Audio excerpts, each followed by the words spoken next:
What's going on, guys? PXCam20 back in with a brand new video, and after months and months and many months, we finally have F1 return back to the real life thing. As we saw an amazing Austrian Grand Prix, we were actually spoiled with the race that we were given, and that just gives me even more faith looking towards the next few races here coming out in the 2020 schedule. So this is going to be a little bit different of a video, as we are going to be just going over everything that happened during the 2020 Austrian Grand Prix, as it was round number 1 for the F1 2020 championship, as this was a little bit different of a year compared to some other years because of you know what. But very awesome of a race. It was a crazy race. We had over 8 retirements. It was just ridiculous how many different types of retirements we had. We had transmission issues, we had engine issues, we had tire failures, we had crashes. It was just all over the place, and it was just a really entertaining race because we didn't know what was going to happen. We didn't know who was going to go out. We didn't know who was even going to finish the race. Honestly, it was unexpected finish for a lot of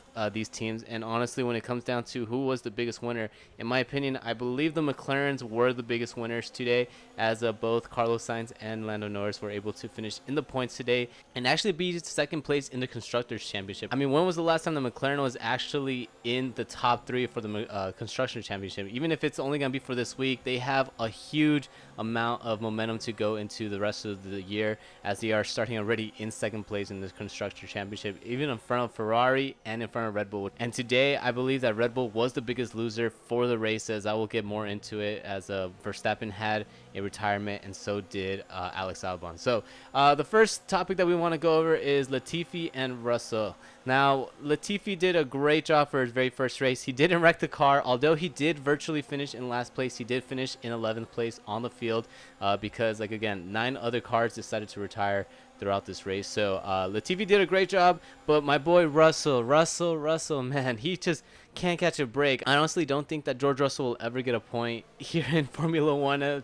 He was on his way to do so well this weekend, as George Russell was running in 12th place before his car decided to fail. And but again, he was just running really well, especially in a Williams, which last year was uncompetitive, basically finishing in the last place every single race. So that's one thing that Williams can look forward to going into Austria again next week and into the future of the season, where they are hopefully able to be competitive with the midfield team. But again, time will tell, as we again are going to go back into the same racetrack next week. So they should be able to hopefully make some quick adjustments, find out what the issue was that destroyed their car, and hopefully they can come back a little bit stronger next weekend, and George can finally get a point here in F1. It'd be funny if Latifi actually gets a point before Russell, but we'll see what happens. But another team that could be smiling this weekend was Racing Point. Racing Point had an amazing weekend, as well as Lance Stroll was actually competitive this weekend. I know,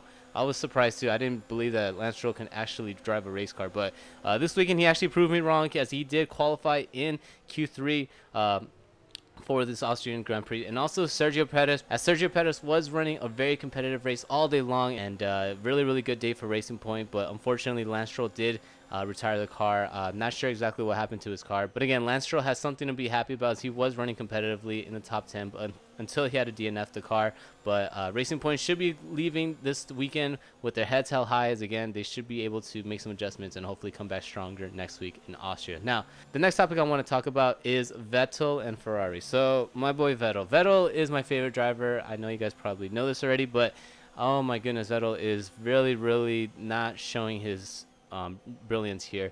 He has been struggling basically every single season since about 2017, 2018, and this weekend just showed that maybe Carlos Sainz is the best replacement for him this year, and he maybe is ready to retire, because when he came into turn number 3 this weekend, going up against Carlos Sainz, he went for a gap that wasn't virtually there, in my opinion, and ended up just overdoing it again, doing this, the same thing that Vettel does a lot of times, hitting Carlos Sainz and ending up spinning. I mean, it's so bad that they're starting to make memes now for Vettel, which is understandable here. But again, Sebastian Vettel really has to, make a lot more cautious decision, especially since this is going to be his last season. I want to see him go off on a high note, but this weekend really did not show his brilliance when it came down to making race decisions. Now, the other side of the coin, we have Charles Leclair finishing in P2 in a Ferrari,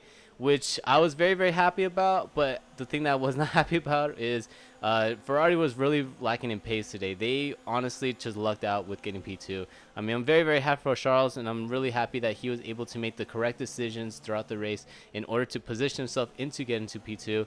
But again, he basically pulled a Fernando Alonso and outdrove the car, because that car had no business being in the podium this weekend. But again, hopefully Ferrari can get their act together, and hopefully they can do a lot better next week and the upcoming weeks before we head into Hungary and Spa and all the other tracks. So again, Ferrari was able to luck out this weekend, as they were able to get 2 cars in the points and one of them in the podium, as again they had no reason to be in the podium. But looking forward to seeing them the rest of the season and seeing if they can improve their car to not be 4th or 5th best, and hopefully be competitive enough to at least catch up to the Red Bulls. I don't think they're going to catch up to the Mercedes this year, but I hope that they can catch up to the Red Bulls and do well. Now, the topic before our last one is Lando's first podium. Oh my gosh, Lando, I am so proud of you, man. Meme Lord, Lando bot, everything, man. Just so happy for you. You deserve this podium, especially because you've had a string of really bad luck when it came down to coming to finishing in good positions, because every single time he had a chance to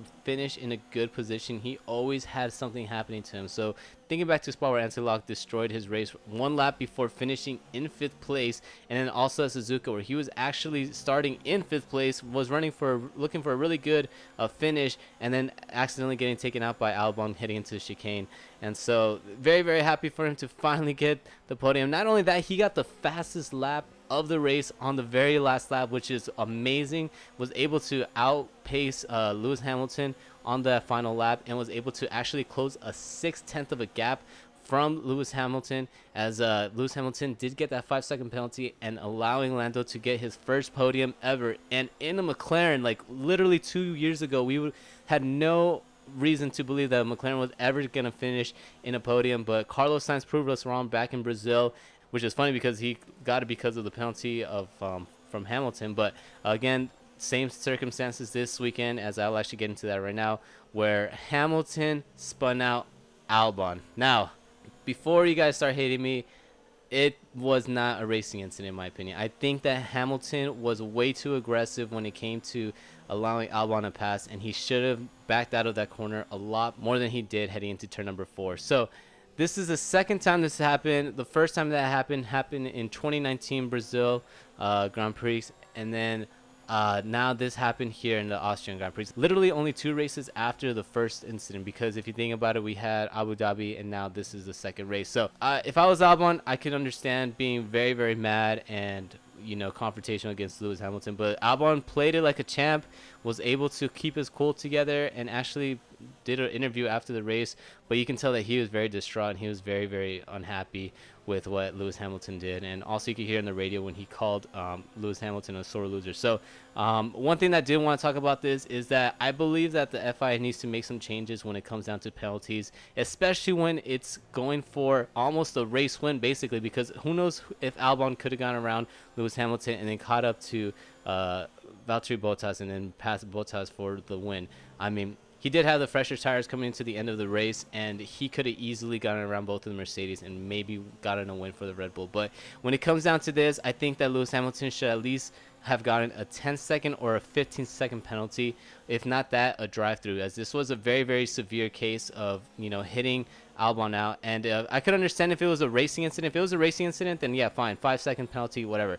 But this was clearly deliberate, in my opinion, as he could have easily backed out. He could have put more steering lock into his. I did see around Twitter that people were putting that he put his steering lock all the way to the right. And honestly, if you see other videos, and I can actually show you guys right here, that you can input the steering lock a little bit more on these cars. And not only that, again, he could have easily backed out of there, as Albon did make the overtake on the outside and was almost a car length ahead of Hamilton coming out of that corner. And I understand, you get understeer coming out of turn number 4, but you still have to hold it together and back out, especially if you're going to get past like that. I know Lewis Hamilton has that racing spirit, but I mean, you costed someone their first podium and potentially a win. Not only that, Albon car did retire after the spin, and Christian Horner did say that he did not know whether some components got messed up after the spin and riding through the gravel trap, or if it was just something that was going to happen throughout the race. But yeah, definitely very, very heartbreaking for Albon, and I believe that Lewis Hamilton deserves either a 10 or a 15-second penalty. If he would have gotten that, then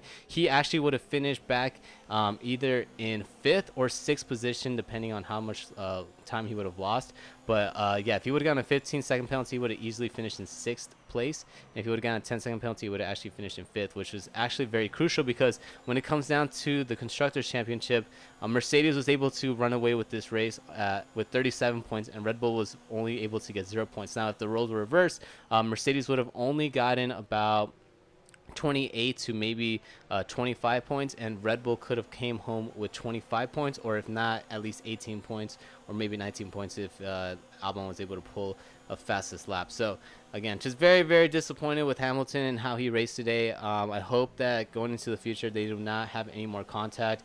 I'm a huge Albon fan, I'm a huge Hamilton fan, but today did not show some of the brilliance of Lewis Hamilton. Now, jumping into the future here, what I want to see next week is that Ferrari definitely needs to step it up. They need to be able to bring a car that can perform a lot better and bring it to the Red Bulls, now the McLarens, and also the Mercedes. But I'm not sure exactly how they're going to do next week, as it might be a rain race. I'm hoping it's going to be a rain race next week, but we'll see if Mother Nature proves us wrong, as there are weather reports that there is going to be rain for next Sunday's race. So we shall see when it comes to next weekend. And another thing, that if it is a dry race, at least we're going to see hopefully a lot closer of a race than we did this week. As again, we are going to be racing in the same track, so maybe some cars will be able to get some tuning together, get some familiarity with the racetrack, and then just kind of understand how they should run the race, as a lot of people were complaining about running over the rumble strips and accidentally dislodging some parts, some components that are very, very vital to the car. So again, they're going to have another chance to redeem themselves, a lot of these teams, so hopefully we can see a lot closer of a race